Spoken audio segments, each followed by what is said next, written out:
The fall veto session is over, and it turned out to be more eventful than many people had expected. From Capital News, Illinois, it's Monday, November 3rd, 2025, and this is Capital Cast.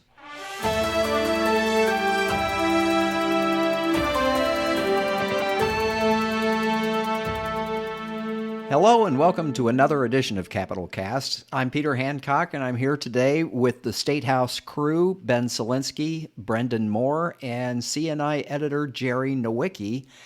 Long night, Thursday night, and into the not-so-wee hours of Friday morning. Before the veto session began on October 14th, legislative leaders were telling us not to expect too much, especially on big items that people were watching at the time. The Chicago area mass transit bailout, protections for immigrant residents, and a big energy policy bill. Turns out all of that stuff and more did come up during the session. Much of it passed. Ben Selinsky, let's start with you. Why don't you fill us in on the transit package? The feeling was that this could maybe wait until the spring. There was a plan floating around out there that Governor Pritzker ended up saying he didn't like, but a package did come together. What's in this package? Yeah, it's a very wide-ranging package. I think the main thing a lot of people have been paying attention to over the last several months is what kind of taxes are people going to have to pay to fund public transportation. And as it kind of turned out, a lot of people, at least statewide, really aren't going to be paying much more in taxes at all from this plan. So there's no delivery tax, no tax on streaming, no tax on sports tickets. None of that ended up making the final version. There's a small sales tax increase in the Chicago area and the counties where public transportation feeds into the city. And there's going to be a toll increase, but that's not even going to public transportation. That's a completely separate project that it's kind of interesting how that ended up even being part of the bill. So really the funding is going to come from taking money out of sales tax revenue that goes to that comes from motor fuel sales as well as interest that the state's road fund is earning every year. So really taxpayers aren't going to have to pay a whole lot more to actually make the $1.5 billion of public transportation funding a reality. A lot of the other things in this bill that I think lawmakers are much more interested in talking about, which are the pieces that actually have some sort of transformative effect on public transportation. The main thing being that the current RTA Regional Transportation Authority is going to be renamed into the Northern Illinois Transit Authority or Agency. And they will have a lot more broad power to oversee MetroPace and the CTA. They're going to be the ones setting the fares. There's going to be a universal fare system, so you're not using three different fare apps to, ride public transportation. They're going to have more control over capital planning and scheduling, so that the bus is actually at the metro station when you get off of it. That's a lot of the main things that are in this bill. There's a whole lot of other stuff on local governments, and there's even, a couple Easter eggs in there for downstate rail projects. Very wide-ranging bill that I think we're still almost digesting what is actually in it. Well, there was a lot of talk during floor debate in both the House and the Senate. Downstate lawmakers, particularly downstate Republicans, were not happy. The allegation was that a certain amount of money was being taken away from downstate road projects. There were a lot of shifting around of money in the capital plan. And then a smaller amount of money would come back to the downstate counties, but it could only be used for transit. Overall, they thought there was a net loss of funding and a net loss of discretion about where the money would go for the downstate counties, which, by the way, is defined as anything that is not Cook County or the surrounding collar counties. So Rockford is considered downstate. Is that a fair criticism? Were they accurate about that? And is downstate Illinois losing out on transportation funding? Yeah, it's not really accurate. I think the part that they probably should have spoken out more about and been more upset with was the fact that their downstate transit agencies needed $200 million in funding and are only getting 129 million for operational expenses. Um, they didn't bring that fact up a lot, which really surprised me. They focus so much on this road fund issue, and it's kind of their claims are a little bit misleading here because essentially what this transit bill does is it rewrites a formula for how much from the road fund, how much from the sales tax generated by motor fuel is going to go to Chicago transit agencies versus the downstate agencies. So it's not exactly taking money away. Some of this is actually new that we're moving the sales tax money into public transportation or taking the interest that's generated in the road fund and moving that into public transportation. It's not tapping into the road fund specifically to pull out money that would have been going to a road project and throwing it instead at, the 95th Street Red Line project in Chicago, for example. Um, so, their claim is, I think, a little bit misleading. Sure, I think this is something we'll have to watch in the years ahead is how is the road fund affected by taking the interest out of it, by, taking some of the sales tax money that gets generated by the gas tax and moving that into public transportation. But it's not specifically, pulling money that's would have gone towards a road project downstate. And I think it's also important to note that the road fund is kind of just the name here. The state's constitution is pretty clear that money generated to go towards any sort of public transportation can go to public transportation. It's not specifically for roads and bridges and highways. It says mass transit, airports, et cetera, are all eligible to receive infrastructure funding from that pot of money. So it is certainly in line with the Constitution's lockbox amendment. Okay, well, I guess the bottom line is, does this fix the problem? Is the fiscal cliff, do we now have a bridge over it, or are we not going to fall off the cliff? Yeah, and I think that's something that might take a few years to truly understand. I mean, on paper, yes, I think the fiscal cliff is solved, but will this level of funding be sustainable? Will lawmakers have to come back in a decade and say, we got another funding crisis because the funding formula that we passed in 2025 isn't good enough anymore. So I think in the short term, it generally does accomplish what needed to be accomplished. It covers the fiscal cliff and then some, which was the whole idea to create more funding to allow these public transportation agencies to provide more and better service than what they're currently doing. I think some of it is just going to have to be, wait and see as far as the economy goes, and also just see how many people are continuing to ride it. Safety was a big aspect of this. It's not exactly always safe to ride the CTA, especially at night. And, this bill attempted to get at that by creating a law enforcement task force that the Cook County Sheriff's Office is going to run. But I think a lot of folks still kind of believe that could be inadequate, just given that, it doesn't necessarily change how public safety is approached on the transit agencies. And that's a big way of getting people back to riding it. So it's a long-term game, but in the short term, there is no funding cut or no service cuts, no job cuts are going to be coming to public transit agencies. Okay, I want to turn now to the immigration bill. The whole veto session was taking place against the backdrop of Operation Midway Blitz up in Chicago. There have even been some increased immigration enforcement actions in southern Illinois. Brendan Moore, you covered this bill that was intended to give some legal protections to the immigrant population.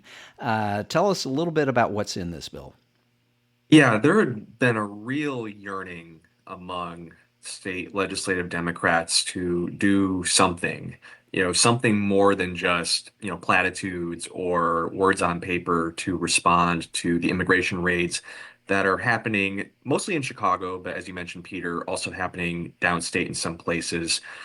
Many of these legislators have had a front line view of what's been happening State Senator Selena Villanueva said that there's been ICE activity literally right in front of her office. State Rep Han Win said that a gun was literally pulled on him by a Border Patrol agent.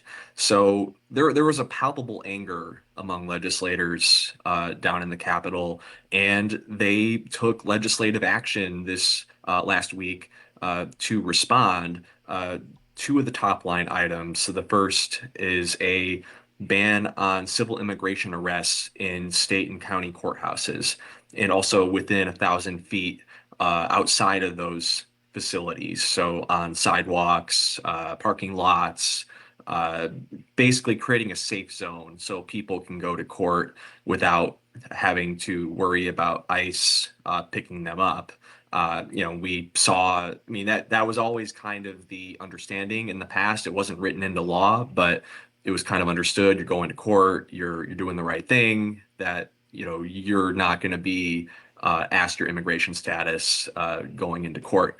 That's kind of gone out the window, though, over the past year. And we saw an example of that in Clinton County last week when a man, a Mexican national who's been in the States for a couple of decades, got arrested when he was going into a hearing for his DUI case. So there was a real desire to again protect those places where people need to go to get services, whether that is the courtroom. We had provisions in this bill that also put in procedures for hospitals and for college campuses and for daycares about how you interact with law enforcement, protecting people's immigration status, the information that these, I guess, facilities and organizations can give out to law enforcement. Um, so there was a lot of those types of elements in this package. The one, though, that has gotten probably the most attention, the most controversy, is a provision that allows a private right of action. So basically, an Illinois resident can file a lawsuit in state court if they believe that their constitutional rights have been violated by an immigration agent. Yeah, I mean And this part of it and other parts as well, but this really illustrates it. There are some real federalism questions here. Whether or not you can sue the federal government is generally controlled by federal law and the U.S. Constitution, not by state law. Also, states are not generally empowered to tell federal law enforcement agencies where they can and can't make arrests. So, sort of curious. I mean, how much of this do we actually expect to stand up to constitutional challenges? you really hit the nail on the head, Peter. It is very legally questionable. I think that's even a generous term. Senate President Don Harmon, who carried the bill in the Senate, acknowledged that there is gonna be legal action on this that is gonna be challenged. And I think to your point, there are some real federalism issues. There is a supremacy clause in the Constitution. These are federal agents enforcing federal law. If there are violations, I think the argument would be that that's a question for a federal court, not a state court. So I think that there is a general thought that this is probably not going to stand up to legal muster. Uh, the Democrats that sponsored it, they didn't quite say that, but they acknowledged that they are on unfirm standing with this provision at least. But again, I think it goes to because Don Harmon's a lawyer, Chris Welch is a lawyer. They understand the issues here, but I do think it is a reflection of the anger that exists in the Democratic caucus in the House and in the Senate.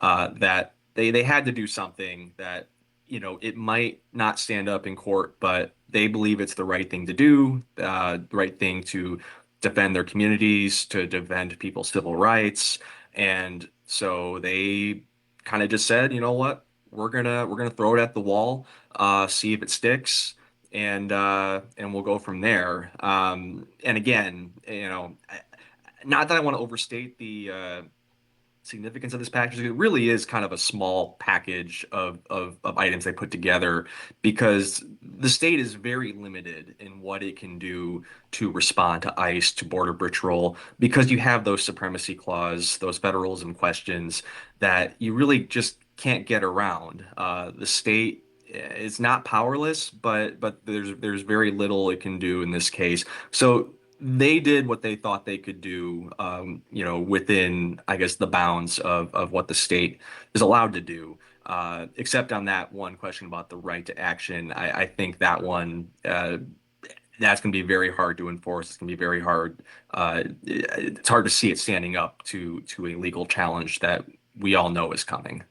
Okay. I want to turn now to Jerry to talk about the energy package. We've talked about this a lot leading up to the veto session. Illinois is consuming more electricity, demanding more electricity. And so there was pressure on lawmakers to do something about the supply while at the same time being cognizant of the demand for clean energy and the importance of not contributing to climate change. What ended up coming out of the veto session? I think the big thing about the energy bill is just the fact that it is really incentivizing battery storage. The wind doesn't always blow, the sun doesn't always shine. So what do you do with the energy that's produced? But can't be stored as it is now. So you build batteries to be able to store it. And what the bill does, the major thing is creates a incentive structure similar to the renewable energy credits as they were once called, or zero emissions credits. And it allows sort of developers to recoup funding that they're putting into this. It's charged on ratepayer bills. It will be in 5 years anyway. And I think that was the major thing about the debate was while the advocates say having this storage on the grid will allow it to sort of organically, or not organically, but just drive down costs moving forward just by making more energy available.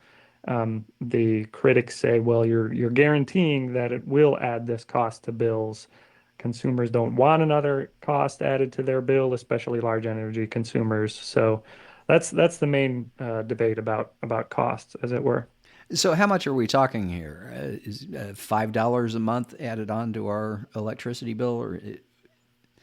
Yeah, I mean, that's another thing that kind of frustrates the Republicans or the opponents to these types of bills in the General Assembly. It's all arguing on the hypothetical, but to answer the question, they're saying, a buck, maybe a buck or two for the cost on a standard bill.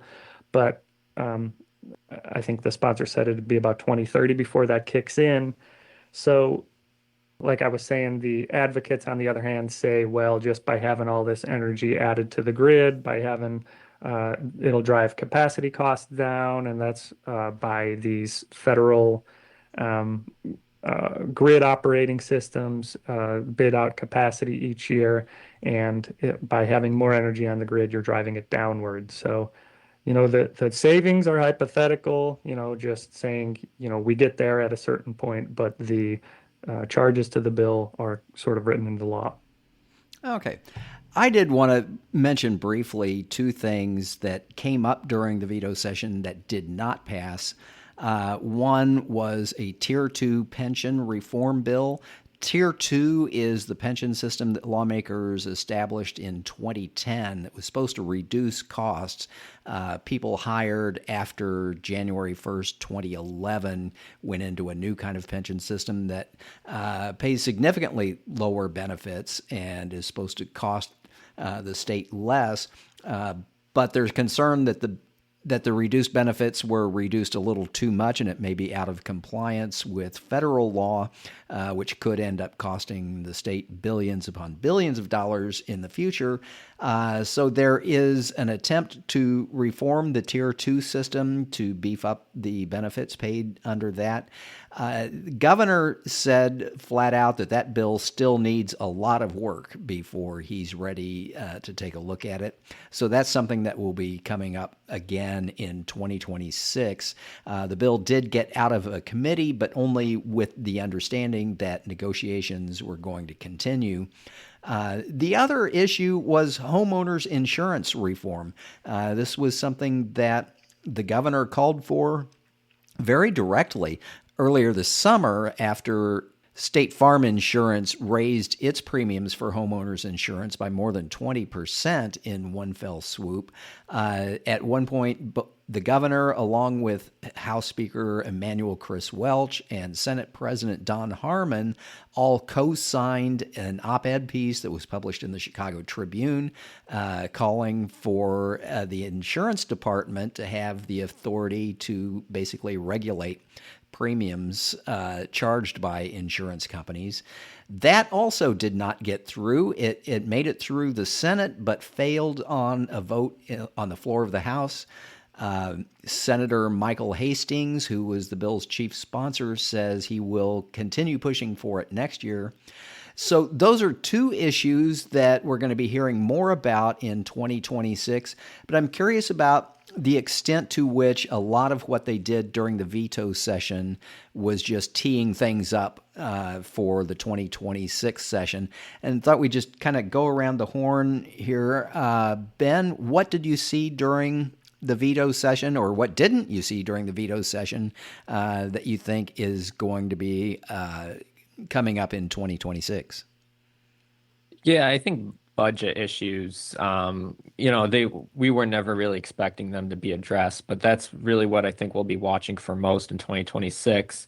Lawmakers did pass a bill that made some changes to the tax code that generally addresses the deficit that the state was on track to have here in fiscal year 2026. But I think there's probably going to be a much closer look at some different things, probably coinciding with the governor's budget address next year to address revenue issues coming from, an economic downturn that's probably on the horizon, and just more and more changes at the federal level that are causing the state to increase spending or, taking revenue away from the state. So we didn't really see any of that in veto session, even though it's been kind of a big talking point for the last 6 months to a year. It's not surprising, obviously, since it was only 3 days long and they usually don't do budget issues in veto session anyway. But I think that's going to be potentially the biggest issue on the table in the spring session. Brendan Moore, what about you? What do you see coming around the bend? Similar to Ben, I think there's going to be a lot of discussion about the budget and about the impact from the federal cuts from the One Big Beautiful Bill Act.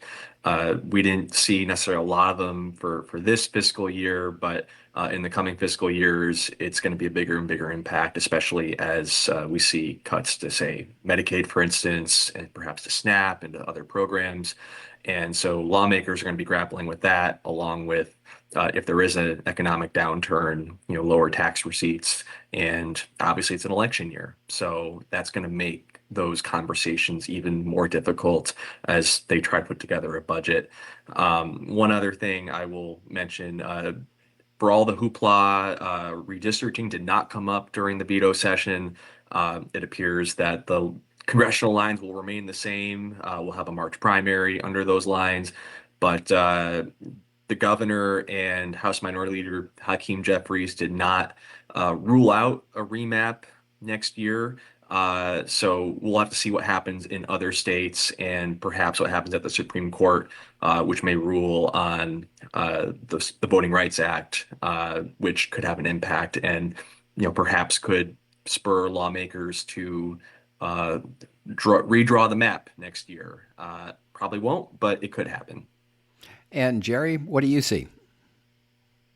Yeah, I think we spent all this time talking about the veto session, but no time talking about the actual veto. So there was a rare showdown between the treasurer and the governor, both Democrats, both statewide officers.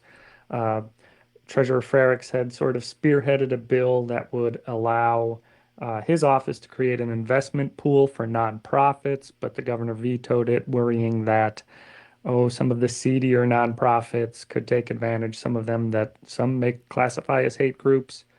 So it was a veto. I think the treasurer was trying to get it back on track, but surprise, surprise, the governor that has $4 billion outlasted the treasurer on that one. And Treasurer Farrick says he's going to bring it back next year to some extent, probably work with sponsors, work with the governor's office to find something that's more palatable for all parties.